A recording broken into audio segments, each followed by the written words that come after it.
নমস্কার, আমাদের কৃষ্ণা টক্স বাংলা চ্যানেলে আপনাদের স্বাগতম। আজকের ভাবনা, কি সুন্দর আখের ফুল। না, আমি ভীমরুল।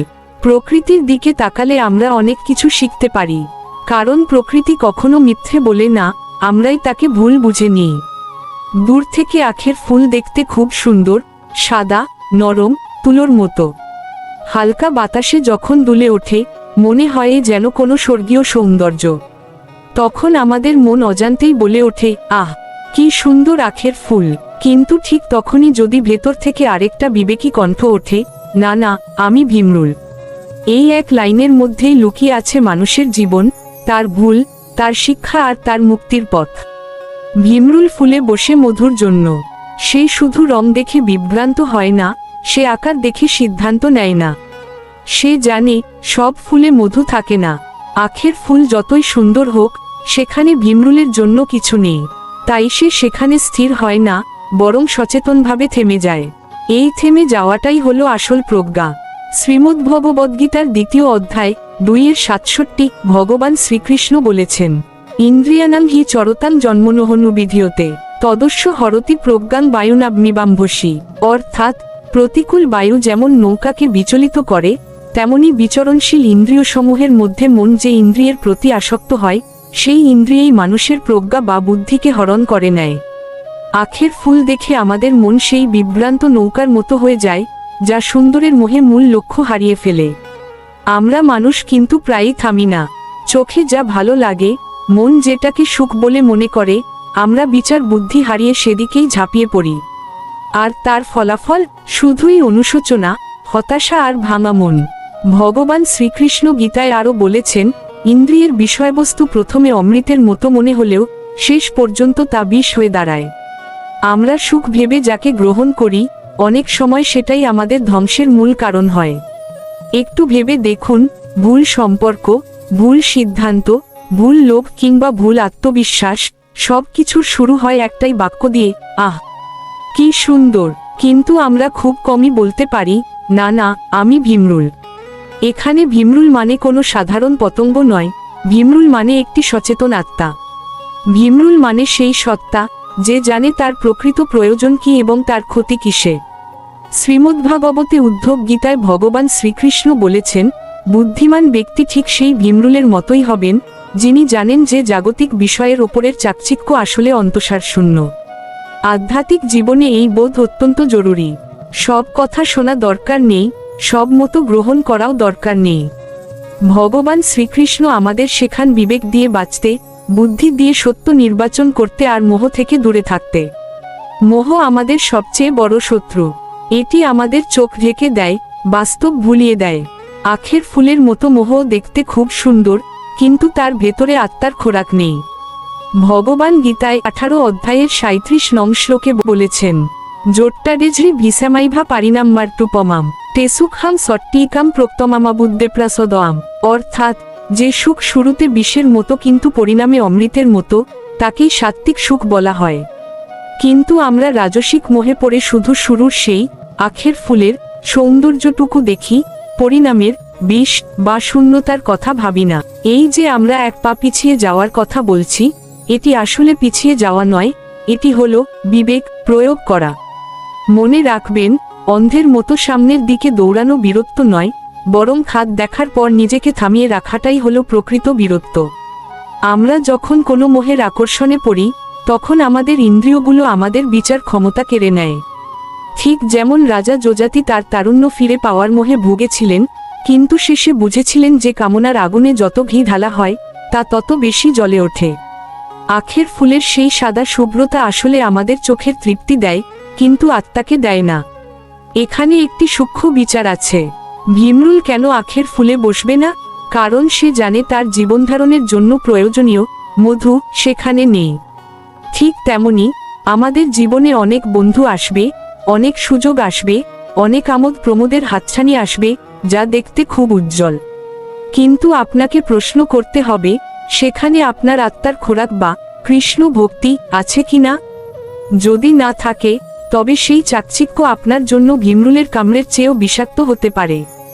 শ্রীমদ্ভগবদ্গীতায় ভগবান অর্জুনকে বলছেন, তস্মাদ্দস্য মহাবাহ নিগৃহীতানি সর্বত্র, অর্থাৎ হে মহাবাহ, যার ইন্দ্রিয়সমূহ বিষয় থেকে সম্পূর্ণ নিগৃহীত বা সংযত, তারই প্রজ্ঞা স্থির। এই প্রজ্ঞা স্থির রাখাই হল ভীমরুলের মতো বুদ্ধিমান হওয়া। আমরা অনেক সময় না বলতে ভয় পাই। আমরা ভাবি, যদি না বলি তবে হয়তো সুযোগ হারাবো, বা লোকে আমায় পাগল বলবে। কিন্তু মনে রাখবেন, মায়ার ডাককে না বলা মানে পরমেশ্বরের ডাকে হ্যাঁ বলা। মা শক্তি বা দুর্গা দেবী আমাদের পরীক্ষা করেন। তিনি আখের ফুলের মতো হাজারো প্রলোভন আমাদের সামনে ছড়িয়ে রাখেন। এটি তার দায়িত্ব, কিন্তু আমাদের দায়িত্ব হলো সেই প্রলোভনের ভেতর থেকে সত্যকে খুঁজে বের করা। প্রহ্লাদ মহারাজ যেমন হিরণ্যকশিপু রাজকীয় বৈভব আর ক্ষমতার মোহে পা দেননি, তিনি তার ভক্তি মধুর খোঁজ পেয়েছিলেন শ্রীহরির চরণে। তিনি জানতেন, রাজপ্রাসাদ হলো সেই আখের ফুল যা আজ আছে কাল নেই, কিন্তু হরিভক্তি হলো সেই অক্ষয় মধু যা চিরকাল থাকে। আজ যদি আমরা একটু ভীমরুল হতে পারি, তবে আমরা শিখব কোথায় থামতে হয়, কখন না বলতে হয়, আর কখন মোহ থেকে পিছিয়ে আসতে হয়। মনে রাখবেন, না বলা কোনো দুর্বলতা নয় এবং সময়মতো থেমে যাওয়া মানেই পরাজয় নয়, বরং এগুলোই হলো প্রকৃত আত্মশক্তির লক্ষণ। জীবনে অনেক সময় এক পা পিছিয়ে যাওয়াই ভবিষ্যতে দুই পা এগিয়ে যাওয়ার পথ তৈরি করে দেয়। মানুষ যখন বাহ্যিক আকর্ষণে মত্ত হয়, তখন সে তার স্বরূপ ভুলে যায়। শ্রীমদ্ভাগবতে বর্ণিত হয়েছে যে, মায়া মানুষকে অন্ধকার কূপে নিক্ষেপ করে সেই আখের ফুলের মতো মোহের প্রলোভন দেখিয়ে। কিন্তু যিনি ভীমরুলের মতো সতর্ক, তিনি সেই ফাঁদ এড়িয়ে চলেন। প্রকৃত সুখ ফুলের সৌন্দর্যে নেই, প্রকৃত সুখ আছে ফুলের গভীরে থাকা মধুতে, যা কেবল পরমেশ্বরের ভক্তি থেকেই পাওয়া সম্ভব। তাই আজ থেকে এই কথাটা মনে রাখুন, সব সুন্দর জিনিস আপনার জন্য নয়, সব ডাক আপনার উদ্দেশ্যে নয়।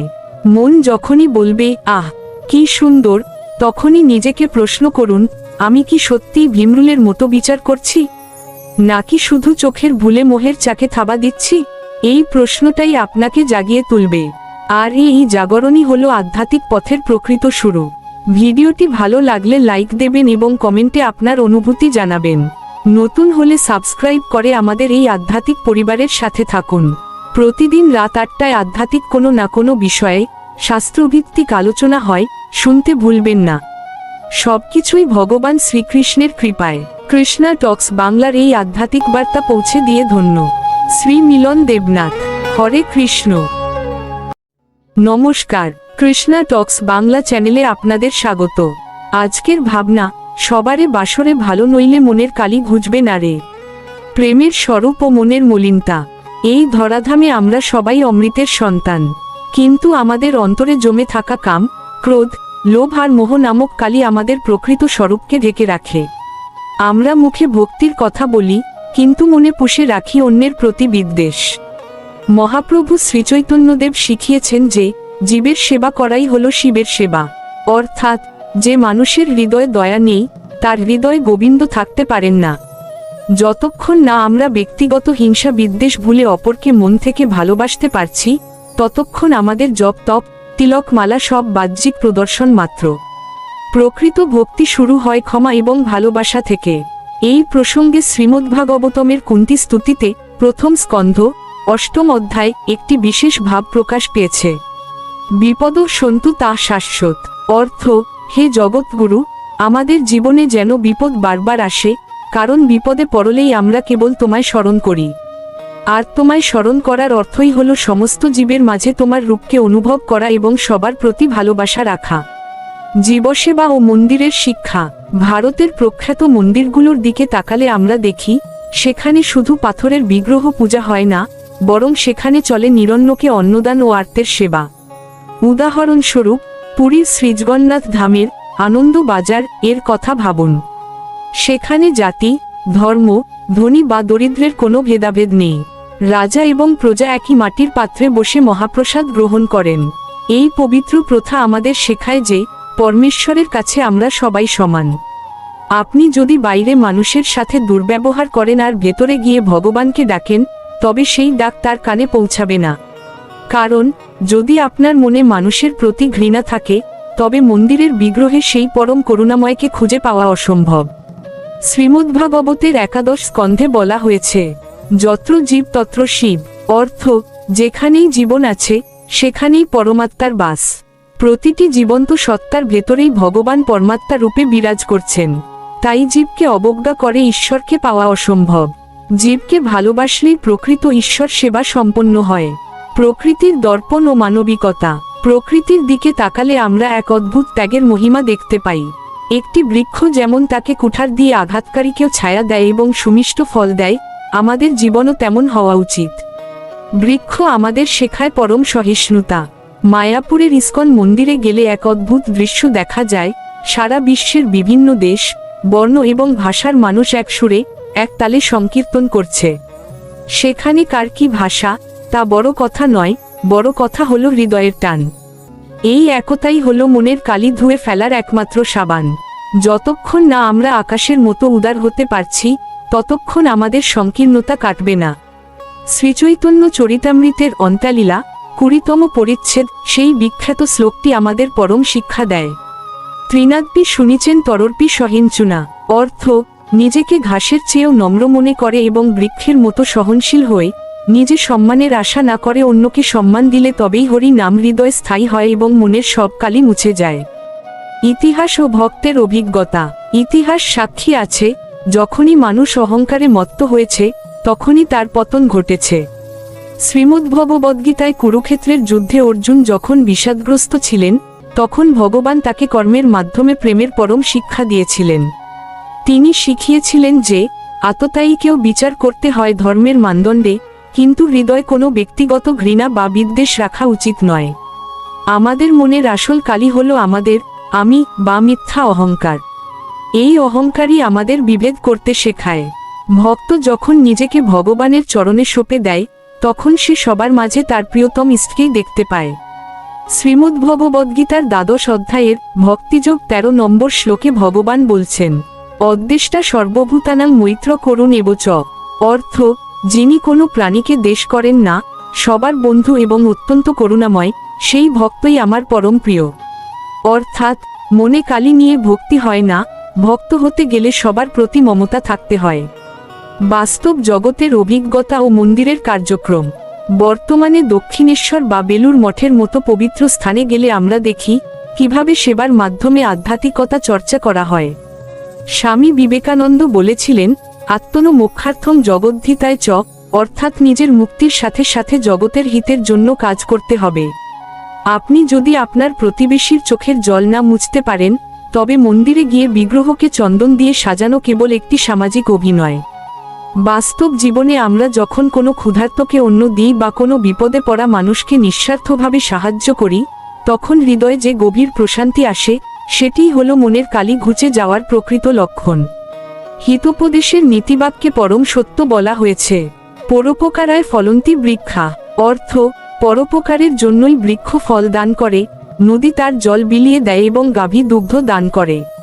ঠিক তেমনি একজন মানুষের সার্থকতাও কেবল তার নিজের জন্য নয়, বরং অন্যের উপকারের মধ্যেই নিহিত। মায়ার বন্ধন ও অমরত্বের পথ। শ্রীমদ্ভগবদ্গীতার 2 অধ্যায় ভগবান আমাদের আত্মার অমরত্বের কথা স্মরণ করিয়ে দিয়েছেন। আমরা এই দেহের মোহে পড়ে অন্যের সাথে বিবাদে জড়াই, অথচ এই দেহ নশ্বর। পৃথিবীর সবচেয়ে বড় আশ্চর্য হল, আমরা প্রতিদিন আমাদের চারপাশে মানুষের মৃত্যু দেখছি, তবুও মনে করি আমরা চিরকাল বেঁচে থাকব। এই মাই আমাদের মনের কালি বাড়ায়। অমরত্বের তৃষ্ণা তখনই মিটবে যখন আমরা নশ্বর শরীরের মোহ ত্যাগ করে অবিনশ্বর আত্মার আত্মীয় হিসেবে সবাইকে আপন করে নেব। তখনই আমাদের যাত্রা শুরু হবে অন্ধকার থেকে আলোর দিকে। বৃহদারণ্যক উপনিষদে এই চিরন্তন প্রার্থনাটি পাওয়া যায়, অসত মা সদ্ভয়, তমস মা জ্যোতির্গময়। অর্থ, হে পরমেশ্বর, আমায় অসত্য থেকে সত্যে নিয়ে যাও, অজ্ঞানতার অন্ধকার থেকে জ্ঞানের আলোতে নিয়ে যাও এবং মৃত্যু থেকে অমরত্বের পথে চালিত করো। উপসংহার। পরিশেষে বলা যায়, ভক্তি কোনো কঠিন ব্যাকরণ বা শাস্ত্রীয় বিতর্ক নয়, ভক্তি হলো এক সরল এবং পবিত্র বিশ্বাস। যতক্ষণ মনের কোণে কুটিলতা বা শঠতা থাকবে, ততক্ষণ হৃদয় কৃষ্ণ প্রেমের উদয় হবে না। ত্যাগের আনন্দ ও মনের শুদ্ধি। মনের গভীরে লুকিয়ে থাকা স্বার্থপরতাই হলো প্রকৃত কালি। আমরা প্রায়ই ভাবি, আমার কি লাভ, কিন্তু সনাতন ধর্ম আমাদের শেখায় ত্যাগের মহিমা। রাজা রন্তিদেবের কথা ভাবুন, যিনি নিজে ক্ষুধার্ত থেকেও তার শেষ সম্বলটুকু এক ক্ষুধার্ত পথচারীর মুখে তুলে দিয়েছিলেন। তিনি সবার মাঝে পরমাত্মাকে দেখেছিলেন। শ্রীমদ্ভগবদ্গীতার 3য় অধ্যায় ভগবান শ্রীকৃষ্ণ বলেছেন যে, যারা কেবল নিজের জন্য রান্না করে বা নিজের ভোগের কথা ভাবে, তারা আসলে পাপ ভক্ষণ করে। মনের কালি ধুয়ে ফেলার উপায় হল নিজের ক্ষুদ্র স্বার্থ ত্যাগ করে পরের মঙ্গলে নিজেকে নিয়োজিত করা। যখন আপনি অন্যের মুখে হাসি ফোটাবেন, তখন আপনার অন্তরের কালি মুছে গিয়ে সেখানে এক স্বর্গীয় আলোর উদয় হবে। এই তত্ত্বাগী হল অমরত্বের সোপান। ক্ষমা ও হৃদয়ের প্রশস্ততা। কারো প্রতি ঘৃণা বা ক্ষোভ পুষে রাখা মানে হল নিজের হৃদয় বিষ বহন করা। এই বিষই আমাদের মনের স্বচ্ছতাকে নষ্ট করে। শ্রীকৃষ্ণ কুরুক্ষেত্রের যুদ্ধে শিখিয়েছেন যে, অন্যায়ের বিরুদ্ধে লড়াই করা ধর্মের অঙ্গ, কিন্তু ব্যক্তিগত আক্রোশ থেকে মুক্ত থাকাই হল যোগ। মহাপ্রভু চৈতন্যদেব বলেছিলেন, কেউ যদি তোমায় নিন্দা করে বা আঘাত দেয়, তবুও তাকে ক্ষমা করো এবং তার মঙ্গল কামনা করো। ক্ষমা হলো একটি অলংকার, যা মনের সব অন্ধকার দূর করে দেয়। আমরা যখন কাউকে ক্ষমা করি, তখন আমরা আসলে নিজেদেরই মনের কালি থেকে মুক্ত করি। মনে রাখবেন, ঈশ্বরকে কেবল সেই হৃদয়েই পাওয়া যায়, যা ক্ষমা আর করুণায় পরিপূর্ণ। ক্ষমাশীল ব্যক্তি মৃত্যুর ওপারে এক অবিনশ্বর শান্তির অধিকারী হন। অহংকার বিসর্জন ও দাস্যভাব। আমাদের মনের সবচেয়ে বড় কালি হল অহংকার। আমি অনেক জানি বা আমি শ্রেষ্ঠ, এই বোধই আমাদের ঈশ্বর থেকে দূরে সরিয়ে রাখে। হনুমানজির কথা ভাবুন, তার অসীম শক্তি থাকা সত্ত্বেও তিনি নিজেকে রামের একজন নগণ্য দাস মনে করতেন। এই বিনয়ই তাকে অমরত্ব দান করেছে। নদী যেমন সাগর অভিমুখে যাওয়ার সময় সবকিছু বিলিয়ে দিয়ে শান্ত হয়, আমাদের জীবনকেও তেমনি ভক্তি আর বিনয়ের স্রোতে ভাসিয়ে দিতে হবে।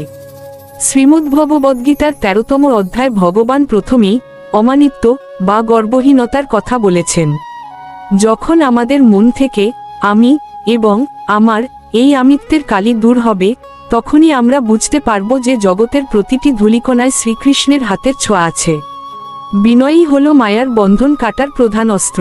পরিশেষে বলা যায়, ভক্তি কোনো কঠিন ব্যাকরণ বা শাস্ত্রীয় বিতর্ক নয়, ভক্তি হল এক সরল এবং পবিত্র বিশ্বাস।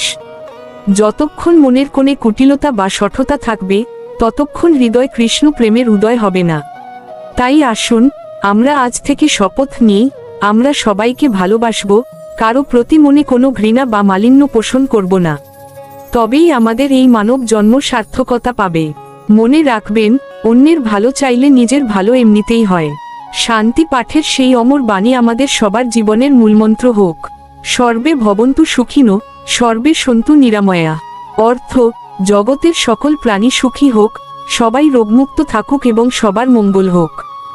জগতের কেউ যেন দুঃখের ভাগী না হয়। আমাদের এই আধ্যাত্মিক যাত্রায় আমাদের সাথে থাকার জন্য আপনাদের আন্তরিক কৃতজ্ঞতা জানাই। আমাদের চ্যানেলে প্রতিদিন রাত 8টায় জীবনের বিভিন্ন গভীর ও আধ্যাত্মিক বিষয় নিয়ে বিশেষ আলোচনা প্রকাশিত হয়। এছাড়াও দিনের অন্যান্য সময়ে আপনাদের জন্য ছোট ও বড় বিভিন্ন গুরুত্বপূর্ণ আধ্যাত্মিক ভিডিও আপলোড করা হয়। এই আলোচনাগুলো নিয়মিত শুনতে এবং আমাদের পরিবারের সদস্য হতে চ্যানেলটি সাবস্ক্রাইব করে বেল আইকনটি অল অন করে রাখুন। আপনার একটি লাইক এবং কমেন্ট আমাদের আরও অনুপ্রাণিত করবে। সবাই ভালো থাকুন, সুস্থ থাকুন। হরে কৃষ্ণ। বিনম্র নিবেদনে, শ্রী মিলন দেবনাথ, কৃষ্ণা টক্স বাংলা। নমস্কার, আমাদের কৃষ্ণা টক্স বাংলা চ্যানেলে আপনাদের স্বাগতম। আজকের বিশেষ আলোচনা, তুমি কি কেবলই ছবি?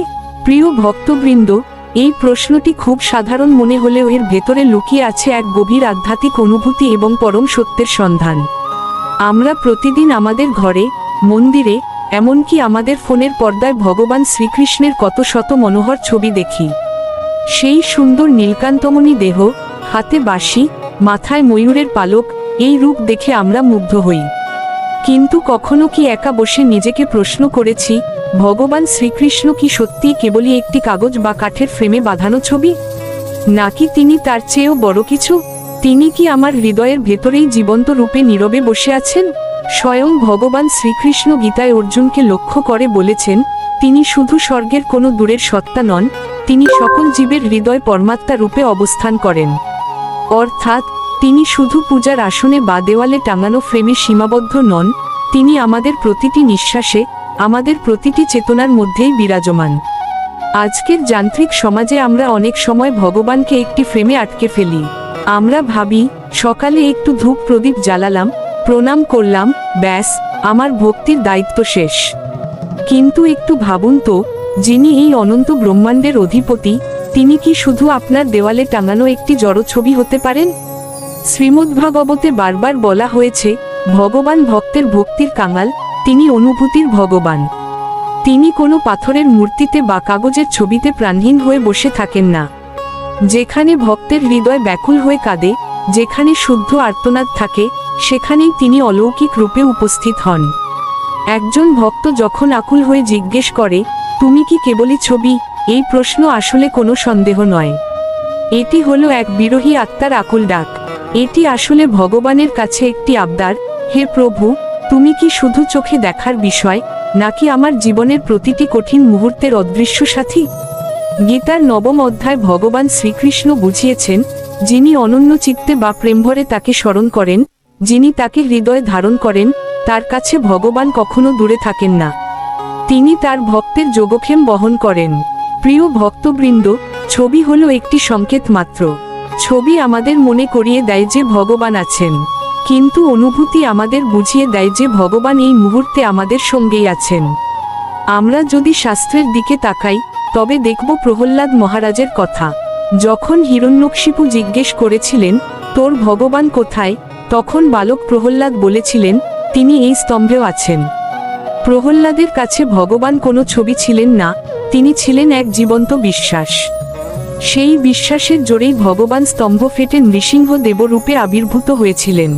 আবার শ্রীমদ্ভাগবতে ধ্রুব মহারাজের কাহিনী আমাদের এক বড় শিক্ষা দেয়। ধ্রুব যখন বনে গিয়েছিলেন, তিনি প্রথমে ভগবানকে বাইরে দেখতে চেয়েছিলেন, কিন্তু কঠোর তপস্যার পর যখন তার হৃদয়ের অন্ধকার ঘুচে গেল এবং ভগবান প্রকাশিত হলেন, তখন ধ্রুব বলেছিলেন, আমি যা খুঁজছিলাম তার চেয়েও অনেক বেশি পেয়েছি। এটাই হলো আসল ভক্তির পথ। প্রথমে আমরা ছবি দেখি মনোযোগ দেওয়ার জন্য, তারপর তার নাম স্মরণ করি মনকে শুদ্ধ করার জন্য, আর তারপর একসময় অনুভব করি, ভগবান শ্রীকৃষ্ণ আমার প্রতিটি কথা শুনছেন, আমার প্রতিটি চোখের জল তিনি দেখছেন। তাই আজ থেকে যখনই আপনি ভগবান শ্রীকৃষ্ণের ছবির দিকে তাকাবেন, শুধু চোখ দিয়ে দেখবেন না, একবার চোখ বুজে হৃদয়ের অন্তঃস্থলে গিয়ে জিজ্ঞাসা করুন, হে নাথ, তুমি কি এখনো আমার এই কলুষিত হৃদয় আছো? আপনি যদি সত্যি অন্তরের অন্তঃস্থল থেকে ডাক দিতে পারেন, তবে দেখবেন আপনার অস্থির মন অলৌকিক এক প্রশান্তিতে ভরে উঠছে। আপনার দুশ্চিন্তাগুলো হালকা হয়ে যাচ্ছে। জীবনের বড় বড় দুঃখগুলো তখন আর পাহাড়ের মতো মনে হবে না, বরং মনে হবে এগুলো ভগবানের দেওয়া একটি পরীক্ষা। ভক্তির মানে কেবল বাহ্যিক আচার অনুষ্ঠান বা উপাচার নয়। ভক্তির আসল মানে হলো এক নিবিড় সম্পর্ক। যেমন একটি সন্তান তার মায়ের ছবির চেয়ে তার মায়ের কোলের স্পর্শকে বেশি ভালোবাসে, ভক্তকেও তেমনি ছবির ঊর্ধ্বে উঠে ভগবানের স্পর্শ অনুভব করতে হয়। আর এই সম্পর্ক তখনই গভীর হয়, যখন ভগবান কাগজের ছবি থেকে নেমে এসে আপনার হৃদয়ের সিংহাসনে বসেন। যারা ভাবেন ভগবান কেবলই ছবি, তারা আসলে সাগরের তীরের বালু নিয়ে খেলছেন, তারা সাগরের অতল গভীরে লুকানো মুক্তর সন্ধান পাননি। আসলে আমরা অনেক সময় ছবির চাকচিক্য আর ফ্রেমের কারুকাজ নিয়েই মেতে থাকি, কিন্তু ছবির ভেতরের সেই পরম সত্তাকে ভুলে যাই। যেমন কোনো চিঠির খাম দেখে আমরা খুশি হই না, আমরা আনন্দ পাই খামের ভেতরে থাকা প্রিয়জনের বার্তার কথা পড়ে। ঠিক তেমনি ভগবান শ্রীকৃষ্ণের এই রূপ বা ছবি হলো পরমাত্মার পাঠানো এক চিহ্ন বার্তা। আমরা যদি কেবল ছবির বাইরের রূপটিকেই সত্য বলে মনে করি, তবে আমরা সেই মায়ার স্তরেই আটকে থাকব। কিন্তু যখন আমরা এই ছবিটিকে হৃদয়ের আধ্যাত্মিক চোখ দিয়ে দেখব, তখন বুঝতে পারব এই জড় জগতের প্রতিটি কণা আসলে তারই অস্তিত্বের প্রমাণ। তিনি যেমন ছবিতে আছেন, তেমনি তিনি বৃক্ষের পাতায় আছেন, নদীর কলতানে আছেন এবং প্রতিটি বিপন্ন মানুষের আর্তনাদেও আছেন। শাস্ত্র আমাদের শেখায়, বিগ্রহ বা ছবি কেবল প্রতীক নয়, এটি হলো অর্চা বিগ্রহ। অর্থাৎ ভক্তের সেবার সুবিধার্থে ভগবান নিজে এই সাকার রূপ ধারণ করে আমাদের সামনে আবির্ভূত হন। আমরা যদি ভগবানকে কেবল একটি শিল্পকর্ম বা সাজিয়ে রাখার বস্তু মনে করি, তবে তিনি আমাদের কাছে কেবল পাথর বা কাগজ হয়েই থাকবেন। কিন্তু যদি আমরা শ্রীবিগ্রহের মধ্যে পরমেশ্বরের জীবন্ত উপস্থিতি অনুভব করি, তবে তিনি আমাদের সাথে কথা বলবেন। মহাপ্রভু শ্রীচৈতন্যদেব যখন জগন্নাথ দেবের মূর্তির সামনে দাঁড়াতেন, তিনি কি কেবল কাঠ দেখতেন? না, তিনি দেখতেন স্বয়ং ব্রজেন্দ্রনন্দন শ্যামসুন্দরকে।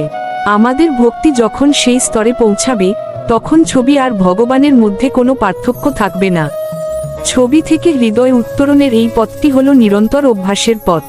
আমরা যেমন প্রিয়জনের অভাব বোধ করলে তার ছবি দেখি, তেমনি মায়ার এই সংসারে যখন আমরা দিশেহারা হয়ে পড়ি, তখন এই ছবি আমাদের আলোকবর্তিকা হিসেবে কাজ করে। এই ছবিটি আমাদের মনে করিয়ে দেয় যে আমরা এই জগতের একা কেউ নই, আমাদের একজন পরম পিতা আছেন।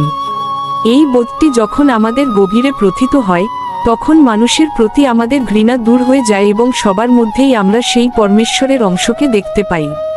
তখনই শুরু হয় প্রকৃত আধ্যাত্মিক বিবর্তন, যেখানে ছবি রূপান্তরিত হয় অনুভবে এবং ভক্তি রূপান্তরিত হয় প্রেমে। আসলে আমরা অনেক সময় ছবির চাকচিক্য আর ফ্রেমের কারুকাজ নিয়েই মেতে থাকি, কিন্তু ছবির ভেতরের সেই পরম সত্তাকে ভুলে যাই। যেমন কোনো চিঠির খাম দেখে আমরা খুশি হই না, আমরা আনন্দ পাই খামের ভেতরে থাকা প্রিয়জনের বার্তার কথা পড়ে। ঠিক তেমনি ভগবান শ্রীকৃষ্ণের এই রূপ বা ছবি হলো পরমাত্মার পাঠানো এক চিহ্ন বার্তা। আমরা যদি কেবল ছবির বাইরের রূপটিকেই সত্য বলে মনে করি, তবে আমরা সেই মায়ার স্তরেই আটকে থাকব। কিন্তু যখন আমরা এই ছবিটিকে হৃদয়ের আধ্যাত্মিক চোখ দিয়ে দেখব, তখন বুঝতে পারব এই জড় জগতের প্রতিটি কণা আসলে তারই অস্তিত্বের প্রমাণ। তিনি যেমন ছবিতে আছেন, তেমনি তিনি বৃক্ষের পাতায় আছেন, নদীর কলতানে আছেন এবং প্রতিটি বিপন্ন মানুষের আর্তনাদেও আছেন। শাস্ত্র আমাদের শেখায়, বিগ্রহ বা ছবি কেবল প্রতীক নয়, এটি হলো অর্চা বিগ্রহ। অর্থাৎ ভক্তের সেবার সুবিধার্থে ভগবান নিজে এই সাকার রূপ ধারণ করে আমাদের সামনে আবির্ভূত হন। আমরা যদি ভগবানকে কেবল একটি শিল্পকর্ম বা সাজিয়ে রাখার বস্তু মনে করি, তবে তিনি আমাদের কাছে কেবল পাথর বা কাগজ হয়েই থাকবেন। কিন্তু যদি আমরা শ্রীবিগ্রহের মধ্যে পরমেশ্বরের জীবন্ত উপস্থিতি অনুভব করি, তবে তিনি আমাদের সাথে কথা বলবেন। মহাপ্রভু শ্রীচৈতন্যদেব যখন জগন্নাথ দেবের মূর্তির সামনে দাঁড়াতেন, তিনি কি কেবল কাঠ দেখতেন? না, তিনি দেখতেন স্বয়ং ব্রজেন্দ্রনন্দন শ্যামসুন্দরকে। আমাদের ভক্তি যখন সেই স্তরে পৌঁছাবে, তখন ছবি আর ভগবানের মধ্যে কোনো পার্থক্য থাকবে না। ছবি থেকে হৃদয় উত্তরণের এই পথটি হলো নিরন্তর অভ্যাসের পথ। আমরা যেমন প্রিয়জনের অভাব বোধ করলে তার ছবি দেখি, তেমনি মায়ার এই সংসারে যখন আমরা দিশেহারা হয়ে পড়ি, তখন এই ছবি আমাদের আলোকবর্তিকা হিসেবে কাজ করে। এই ছবিটি আমাদের মনে করিয়ে দেয় যে আমরা এই জগতের একা কেউ নই, আমাদের একজন পরম পিতা আছেন। এই বোধটি যখন আমাদের গভীরে প্রথিত হয়, তখন মানুষের প্রতি আমাদের ঘৃণা দূর হয়ে যায় এবং সবার মধ্যেই আমরা সেই পরমেশ্বরের অংশকে দেখতে পাই। তখনই শুরু হয় প্রকৃত আধ্যাত্মিক বিবর্তন, যেখানে ছবি রূপান্তরিত হয় অনুভবে এবং ভক্তি রূপান্তরিত হয় প্রেমে। শ্রীমদ্ভগবদ্গীতার শিক্ষা আমাদের সেই গভীর ডুব দিতে শেখায়। ভগবান বলেছেন, মন্মনা ভব মদ্ভক্ত, অর্থাৎ তুমি তোমার মনকে আমাতে অর্পণ করো। মনকে অর্পণ করা মানেই হলো ছবিকে হৃদয়ে জীবন্ত করে তোলা। এই কারণেই আজকের এই প্রশ্নটি এত শক্তিশালী, তুমি কি কেবলই ছবি? না, প্রিয় ভক্তবৃন্দ, ভগবান শ্রীকৃষ্ণ কেবলই ছবি নন। তিনি শব্দ রুক্ষ রূপে আমাদের কণ্ঠে আছেন, তিনি স্মরণ রূপে আমাদের স্মৃতিতে আছেন, তিনি প্রেম রূপে আমাদের দয়ায় আছেন এবং তিনি পরম আশ্রয় রূপে আমাদের শেষ ভরসায় আছেন। তিনি যখন দ্রৌপদীর সম্মান রক্ষা করেছিলেন, তখন তিনি কোনো ছবি হয়ে আসেননি, তিনি বস্ত্রের অশেষ ধারা হয়ে এসেছিলেন। তিনি যখন অর্জুনের রথ চালিয়েছিলেন, তখন তিনি কোনো ছবি ছিলেন না, তিনি ছিলেন এক পরম সারথি। তাই আজ থেকে আপনার ঠাকুরঘরটি কেবল ছবির সংগ্রহশালা না হোক, সেটি হোক ভগবানের সাথে কথা বলার একটি জীবন্ত স্থান। বিশ্বাস রাখুন, আপনি যখন মন্দিরে বা ঘরে বিগ্রহের সামনে বসে কথা বলেন, ভগবান কিন্তু সেগুলো শোনেন। আপনার শ্রদ্ধা যত বাড়বে, ছবির জগৎ থেকে বেরিয়ে আপনি তত বেশি চিহ্ন জগতে প্রবেশ করবেন। কৃষ্ণা টক্স বাংলা চ্যানেলের এই আলোচনাগুলি আপনাদের কাছে অত্যন্ত বিনয়ের সঙ্গে উপস্থাপন করা হয়। আমাদের নিজস্ব কোনো ক্ষমতা নেই, সবকিছুই পরম করুণাময় ভগবান শ্রীকৃষ্ণের কৃপা। আমরা কেবল নিমিত্ত মাত্র। আজকের এই আলোচনাটি যদি আপনার হৃদয় সামান্যতম প্রেমের জোয়ার এনে থাকে, তবে ভিডিওটি একটি লাইক করুন। আপনার মূল্যবান অনুভূতি আমাদের কমেন্টে লিখে জানান। আপনি কি আপনার জীবনে কখনো ভগবানের উপস্থিতি অনুভব করেছেন? আপনার সেই অভিজ্ঞতা অন্য ভক্তদেরও অনুপ্রাণিত করবে। আধ্যাত্মিক এই যাত্রায় আমাদের সঙ্গে থাকতে চ্যানেলটি সাবস্ক্রাইব করুন এবং বেশি বেশি শেয়ার করে ভগবানের এই অমৃত বাণী সবার কাছে পৌঁছে দিন। মনে রাখবেন, প্রতিটি মানুষের হৃদয়ে সেই পরম পিতাকে অনুভব করার সুপ্ত বাসনা আছে। আপনার একটি শেয়ার হয়তো কারো জীবন বদলে দিতে পারে। আমাদের প্রতিটি নতুন আলোচনা প্রকাশিত হয় প্রতিদিন রাত 8টায়। তাই প্রতিদিনের এই দিব্য সঙ্গ পেতে আমাদের সাথেই থাকুন। এই কথা মালার শেষ প্রান্তে আপনাদের সঙ্গে রইলেন শ্রী মিলন দেবনাথ। হরে কৃষ্ণ। নমস্কার, কৃষ্ণা টক্স বাংলা চ্যানেলে আপনাদের স্বাগত। আজকের ভাবনা, আধ্যাত্মিক অট্টালিকা। বন্ধুরা, আমরা যখন কোনো বিশাল অট্টালিকা বা মিনার দেখি, তখন তার উচ্চতা আর সৌন্দর্য দেখে মুগ্ধ হই। কিন্তু আমরা কি কখনো ভেবে দেখেছি এই বিশাল ভারকে ধরে রেখেছে? সেটি হলো মাটির গভীরের সেই ভিত্তি বা ফাউন্ডেশন, যা কেউ দেখতে পায় না।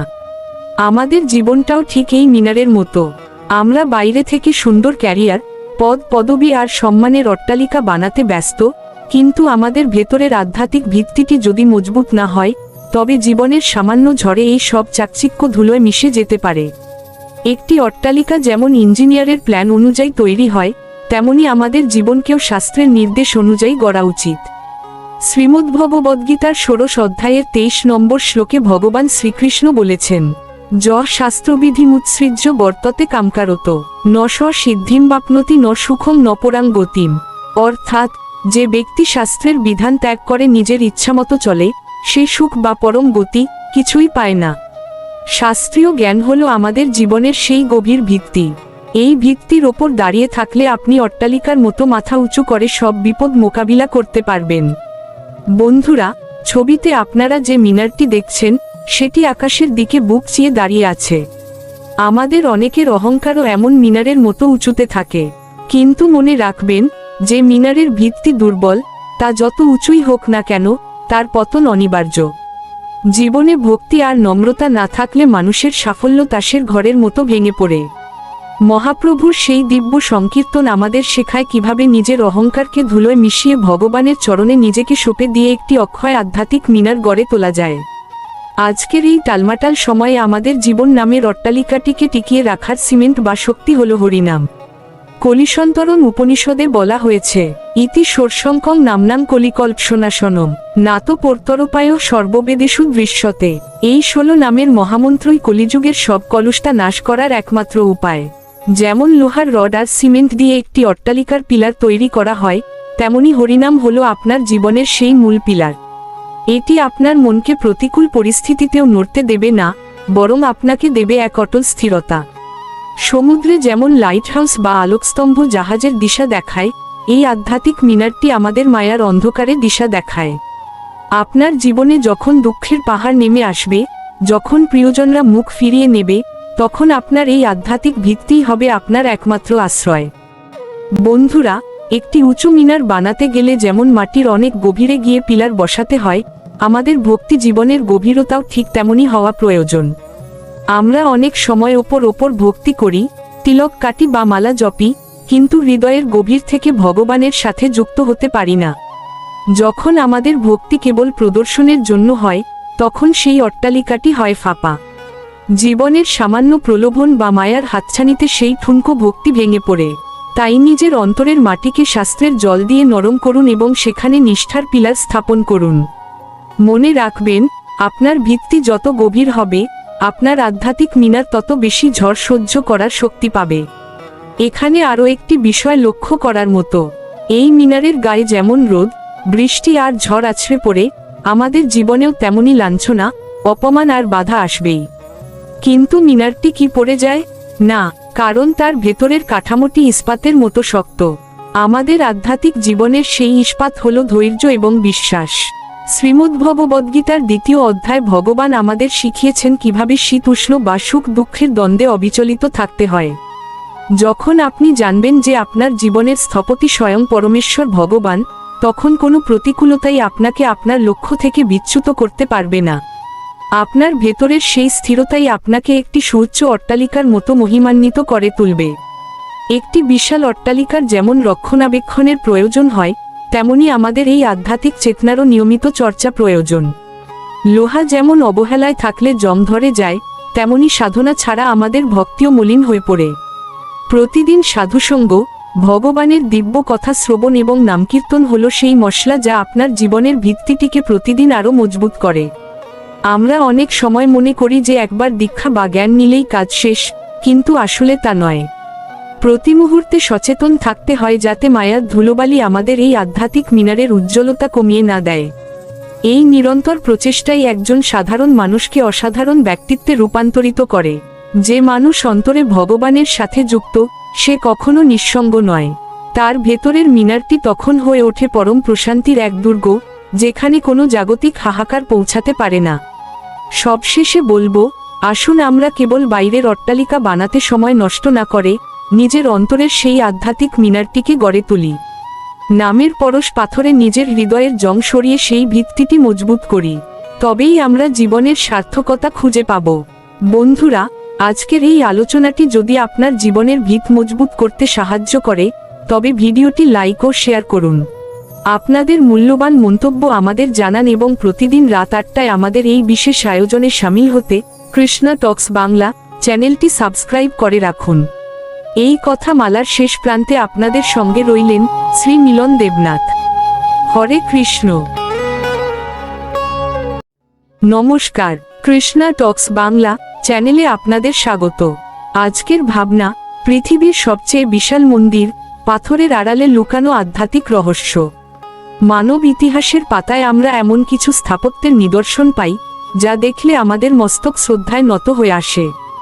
আমরা কি কখনো ভেবে দেখেছি, 1000 বছর আগে যখন আজকের মতো আধুনিক যন্ত্রপাতি ছিল না, তখন মানুষ কিভাবে 100-র বেশি একর জমির ওপর পৃথিবীর সবচেয়ে বিশাল সব সনাতন ধর্মীয় মন্দির গড়ে তুলত? আজকের এই যাত্রায় আমরা শুধু পৃথিবীর সবচেয়ে বিশাল মন্দিরের কথা জানব না, বরং জানব সেই বিশালতার আড়ালে লুকিয়ে থাকা আধ্যাত্মিক গোপন সত্যটি। আমরা যখন পৃথিবীর সবচেয়ে বিশাল মন্দিরের কথা ভাবি, তখন আমাদের চোখের সামনে ভেসে ওঠে কম্বোডিয়ার অঙ্কর ওয়াট। প্রায় 402 একর জমির ওপর নির্মিত এই মন্দিরটি বিশ্বের বৃহত্তম সনাতন ধর্মীয় স্থাপত্য। আবার ভারতের বুকে তাকালে আমরা দেখতে পাই তিরুচিরাপল্লীর শ্রী রঙ্গনাথস্বামী মন্দির, যা প্রায় 156 একর জুড়ে বিস্তৃত। এই যে বিশালতা, এই যে আকাশচুম্বী গোপুরাম, এগুলো আমাদের মনে করিয়ে দেয় যে পরমেশ্বরের কাছে পৌঁছাতে হলে আমাদের জীবনের প্রতিটি স্তর পার হয়ে আসতে হয়। পৃথিবীর সবচেয়ে বিশাল এই সনাতন মন্দিরগুলো আমাদের শিখায় যে পরমেশ্বর অনন্ত। তার সৃষ্টির তুলনায় আমরা ধূলিকণার চেয়েও ক্ষুদ্র। মানুষ নিজেকে ছোট মনে করলেই কেবল পরমেশ্বরের বিশালতাকে অনুভব করতে পারে। ভগবান শ্রীকৃষ্ণ শ্রীমদ্ভগবদ্গীতার 8দশ অধ্যায় বলেছেন যে কর্মই হলো আসল উপাসনা। পৃথিবীর সবচেয়ে বিশাল এই মন্দিরগুলো যারা গড়েছিলেন, তারা জানতেন যে তারা নিজেরা এই পৃথিবীতে চিরকাল থাকবেন না। কিন্তু তাদের হাতের কাজ, তাদের ত্যাগ যুগ যুগ ধরে মানুষকে ভক্তির পথ দেখাবে। এটিই হলো নিষ্কাম কর্ম। ভারতের এই বিশাল মন্দিরগুলো যারা নির্মাণ করেছিলেন, তারা তাদের নাম পাথরে লিখে যাওয়ার চেয়ে বেশি গুরুত্ব দিয়েছিলেন ভগবানের মহিমা তুলে ধরায়। প্রাচীন ঋষিরা শিখিয়ে গেছেন, মন্দির বড় করার চেয়েও হৃদয়কে বড় করা বেশি জরুরি। শ্রীমদ্ ভাগবতে বলা হয়েছে, কলিযুগে মানুষের পরম তীর্থ হল তার নিজের মন। যদি মন পবিত্র না থাকে, তবে 100 একরের মন্দির দর্শনেও আত্মার তৃপ্তি আসে না। মায়ার এই সংসারে আমরা যা কিছু দেখি, টাকা, খ্যাতি, অট্টালিকা, সবই ক্ষণস্থায়ী। পৃথিবীর সবচেয়ে বিশাল মন্দিরগুলো বছরের পর বছর ঝড় বৃষ্টি সয়ে দাঁড়িয়ে আছে, কিন্তু তাদের নির্মাতা আজ নেই। এটি আমাদের জন্য এক বড় শিক্ষা। আমরাও আমাদের জীবনে অহংকারের বড় বড় অট্টালিকা গড়ে তুলি, কিন্তু ভুলে যাই যে মৃত্যুর সময় কিছুই সাথে যাবে না। শ্রীমদ্ ভাগবতের কাহিনীতে মহারাজ আম্বরীশের কথা পাওয়া যায়, যিনি এক বিশাল সাম্রাজ্যের অধিপতি হয়েও নিজেকে ভগবানের চরণের দাস মনে করতেন। তিনি শিখিয়েছেন যে আপনার সম্পদ কত বিশাল সেটি বড় কথা নয়, বড় কথা হলো সেই সম্পদ আপনি কার চরণে উৎসর্গ করছেন। আপনি কি আপনার এই জীবন মন্দিরে অহংকারকে বসিয়ে রেখেছেন, নাকি ভক্তিকে? আজ এই ভিডিওটি দেখার সময় একবার নিজের অন্তরে প্রশ্ন করুন। আসলে আমাদের এই বিশাল মন্দিরগুলোর প্রতিটি পাথর যেন এক একটি আধ্যাত্মিক ইতিহাসের সাক্ষী। আমরা যখন এই বিশাল প্রাঙ্গণগুলোতে হাঁটি, তখন অনুভব করি যে সময়ের চাকা কতটা নিষ্ঠুর হতে পারে। যে রাজারা এই মন্দিরগুলো গড়েছিলেন, তাদের প্রতাপ এক সময় পৃথিবীকে কাঁপিয়ে দিত, কিন্তু আজ তাদের পরিচয় কেবল এই মন্দিরগুলোর দেয়ালে খোদাই করা কিছু লিপি মাত্র। শ্রীমদ্ ভাগবতে এই জগৎকে দুঃখালয়ম শাশ্বতম বলা হয়েছে, অর্থাৎ এখানে দুঃখ আছে এবং সবকিছুই নশ্বর, কিন্তু সেই নশ্বরতাকে জয় করার একমাত্র উপায় হল পরমাত্মার সাথে যুক্ত হওয়া। পৃথিবীর সবচেয়ে বিশাল মন্দিরগুলো আসলে আমাদের চোখে আঙুল দিয়ে দেখিয়ে দেয় যে স্থাবর সম্পত্তি বা পাথরের মন্দির একদিন জীর্ণ হতে পারে, কিন্তু সেই মন্দিরে যে ভক্তি নিবেদন করা হয়েছিল তা চিরকাল মহাবিশ্বে প্রতিধ্বনিত হয়। চিন্তা করে দেখুন, কেন প্রাচীন ঋষিরা পাহাড় কেটে বা মরুভূমির বুকে এত বিশাল মন্দির তৈরি করেছিলেন? কারণ তারা চেয়েছিলেন মানুষ যখন তার দৈনন্দিন অভাব অনটন আর ছোট ছোট চিন্তার জগৎ থেকে বেরিয়ে এই বিশাল স্থাপত্যের সামনে দাঁড়াবে, তখন তার মন যেন অসীমের সাথে যুক্ত হয়। মানুষ যখন নিজেকে ছোট অনুভব করে, তখনই সে স্রষ্টার মহিমা বুঝতে পারে। আজকের দিনে আমরা নিজেদের খুব বড় মনে করি, আমাদের বিজ্ঞান আর প্রযুক্তির বড়াই করি, কিন্তু মনে রাখবেন, ভগবান শ্রীকৃষ্ণের সেই বিশ্বরূপের সামনে যেমন অর্জুন ভয়ে এবং শ্রদ্ধায় কম্পিত হয়েছিলেন, এই বিশাল মন্দিরগুলো আমাদের সেই অর্জুনের মতো বিনয়ী হতে শেখায়। বিনয়হীন বিদ্যা বা ভক্তিহীন বিশালতা ভগবানের কাছে পৌঁছানোর পথ নয়। আমাদের শাস্ত্র বলে, এই কলিযুগে ভগবানের বিগ্রহ সেবা এবং নাম সংকীর্তনই হল মুক্তির পথ। বিশাল মন্দিরের প্রতিটি কোণ থেকে যখন হরিনাম ধ্বনিত হয়, তখন সেই স্থানটি কেবল পাথর আর মাটির স্তূপ থাকে না, তা বৈকুণ্ঠে পরিণত হয়। তাই মন্দির বড় কি না তা দেখার চেয়ে বেশি গুরুত্বপূর্ণ হলো আমরা সেই মন্দিরে গিয়ে কতটা সময় ভগবানের চিন্তায় মগ্ন থাকছি। যদি আমরা বিশাল মন্দিরের ভেতর গিয়েও সংসারের মায়া নিয়ে আলোচনা করি, তবে সেই যাত্রা হবে বৃথা। আমাদের জীবনের প্রতিটি ক্ষণ যেন এক একটি পাথরের মতো হয়, যা গেথে আমরা আমাদের অন্তরে একটি ভক্তির মন্দির গড়ে তুলব। সেই মন্দির হবে পৃথিবীর সবচেয়ে বিশাল মন্দিরের চেয়েও শক্তিশালী, কারণ সেখানে স্বয়ং অন্তর্যামী শ্রীকৃষ্ণ বিরাজ করবেন। ভারতীয় স্থাপত্যবিদ্যায় মন্দিরকে মানব দেহের সাথে তুলনা করা হয়। মন্দিরের চূড়া যেমন ব্রহ্মাণ্ডের শক্তিকে আকর্ষণ করে, আমাদের মস্তিষ্ক তেমনি জ্ঞান ও ভক্তিকে ধারণ করে। পৃথিবীর সবচেয়ে বিশাল মন্দিরগুলোর গঠনশৈলী আমাদের শরীর ও মনের আধ্যাত্মিক উন্নতির প্রতীক। মন্দির প্রাঙ্গণে প্রবেশ করার সময় মানুষ যেমন জুতো বাইরে রেখে যায়, আধ্যাত্মিক জীবনে প্রবেশের সময় আমাদের উচিত আমাদের লোভ, লালসা এবং হিংসাকে বাইরে ফেলে আসা। পৃথিবীর ইতিহাসে বহু সম্রাট এসেছেন যারা রক্তক্ষয়ী যুদ্ধের মাধ্যমে নিজেদের সীমানা বাড়াতে চেয়েছিলেন, কিন্তু তারা হারিয়ে গেছেন ইতিহাসের ধূসর পাতায়। অথচ সেই সব সাধক এবং কারিগররা যারা পাথরে পাথর গেঁথে ভক্তির মন্দির গড়েছেন, তাদের সৃষ্টি আজও কোটি কোটি মানুষকে শান্তি দেয়। আসলে আমরা অনেক সময় ছবির চাকচিক্য আর ফ্রেমের কারুকাজ নিয়েই মেতে থাকি, কিন্তু ছবির ভেতরের সেই পরম সত্তাকে ভুলে যাই। যেমন কোনো চিঠির খাম দেখে আমরা খুশি হই না, আমরা আনন্দ পাই খামের ভেতরে থাকা প্রিয়জনের বার্তার কথা পড়ে। ঠিক তেমনি ভগবান শ্রীকৃষ্ণের এই রূপ বা ছবি হল পরমাত্মার পাঠানো এক চিহ্ন বার্তা। আমরা যদি কেবল ছবির বাইরের রূপটিকেই সত্য বলে মনে করি, তবে আমরা সেই মায়ার স্তরেই আটকে থাকব। কিন্তু যখন আমরা এই ছবিটিকে হৃদয়ের আধ্যাত্মিক চোখ দিয়ে দেখব, তখন বুঝতে পারব এই জড় জগতের প্রতিটি কণা আসলে তারই অস্তিত্বের প্রমাণ। তিনি যেমন ছবিতে আছেন, তেমনি তিনি বৃক্ষের পাতায় আছেন, নদীর কলতানে আছেন এবং প্রতিটি বিপন্ন মানুষের আর্তনাদেও আছেন। শাস্ত্র আমাদের শেখায়, বিগ্রহ বা ছবি কেবল প্রতীক নয়, এটি হলো অর্চা বিগ্রহ। অর্থাৎ ভক্তের সেবার সুবিধার্থে ভগবান নিজে এই সাকার রূপ ধারণ করে আমাদের সামনে আবির্ভূত হন। আমরা যদি ভগবানকে কেবল একটি শিল্পকর্ম বা সাজিয়ে রাখার বস্তু মনে করি, তবে তিনি আমাদের কাছে কেবল পাথর বা কাগজ হয়েই থাকবেন। কিন্তু যদি আমরা শ্রীবিগ্রহের মধ্যে পরমেশ্বরের জীবন্ত উপস্থিতি অনুভব করি, তবে তিনি আমাদের সাথে কথা বলবেন। মহাপ্রভু শ্রীচৈতন্যদেব যখন জগন্নাথ দেবের মূর্তির সামনে দাঁড়াতেন, তিনি কি কেবল কাঠ দেখতেন? না, তিনি দেখতেন স্বয়ং ব্রজেন্দ্রনন্দন শ্যামসুন্দরকে। আমাদের ভক্তি যখন সেই স্তরে পৌঁছাবে, তখন ছবি আর ভগবানের মধ্যে কোনো পার্থক্য থাকবে না। ছবি থেকে হৃদয় উত্তরণের এই পথটি হল নিরন্তর অভ্যাসের পথ। আমরা যেমন প্রিয়জনের অভাব বোধ করলে তার ছবি দেখি, তেমনি মায়ার এই সংসারে যখন আমরা দিশেহারা হয়ে পড়ি, তখন এই ছবি আমাদের আলোকবর্তিকা হিসেবে কাজ করে। এই ছবিটি আমাদের মনে করিয়ে দেয় যে আমরা এই জগতের একা কেউ নই, আমাদের একজন পরম পিতা আছেন। এই বোধটি যখন আমাদের গভীরে প্রথিত হয়, তখন মানুষের প্রতি আমাদের ঘৃণা দূর হয়ে যায় এবং সবার মধ্যেই আমরা সেই পরমেশ্বরের অংশকে দেখতে পাই।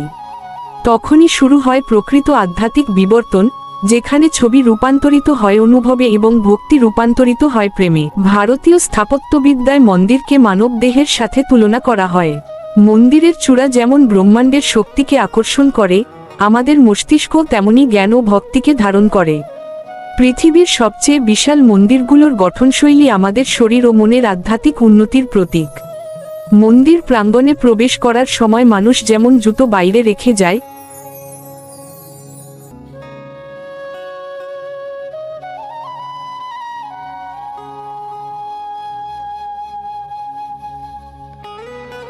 ভারতের এই বিশাল মন্দিরগুলো কেবল ভক্তির কেন্দ্র ছিল না, এগুলো ছিল উন্নত শক্তির আধার। আধুনিক বিজ্ঞান আজ বুঝতে পারছে যে মন্দিরের গর্ভগৃহ এমনভাবে তৈরি করা হতো যাতে মহাজাগতিক শক্তি বা পজিটিভ এনার্জি সেখানে ঘনীভূত হয়। আমরা যখন শ্রী রঙ্গনাথস্বামী মন্দিরের মতো বিশাল প্রাঙ্গণে হাঁটি, তখন মন্দিরের প্রতিটি পাথর থেকে এক বিশেষ কম্পন আমাদের শরীরে প্রবেশ করে। শ্রীমদ্ ভাগবতে বলা হয়েছে, শুদ্ধ মন্ত্রোচ্চারণ এবং পবিত্র বিগ্রহের উপস্থিতিতে চারপাশের বায়ুমণ্ডলও পবিত্র হয়ে যায়। এই বিশাল মন্দিরগুলো তৈরির পেছনে উদ্দেশ্য ছিল এমন একটি পরিবেশ তৈরি করা, যেখানে মানুষ প্রবেশ করা মাত্রই জগতের যাবতীয় দুশ্চিন্তা ভুলে পরমেশ্বরের সাথে একাত্ম হতে পারে। এটি কেবল দেখার বিষয় নয়, এটি অনুভবের বিষয়। যেমন গীতায় বলা হয়েছে, শ্রদ্ধাবান ব্যক্তি জ্ঞান লাভ করেন। আমরা প্রায়ই ভাবি, ভগবান কি কেবল বড় মন্দিরেই থাকেন?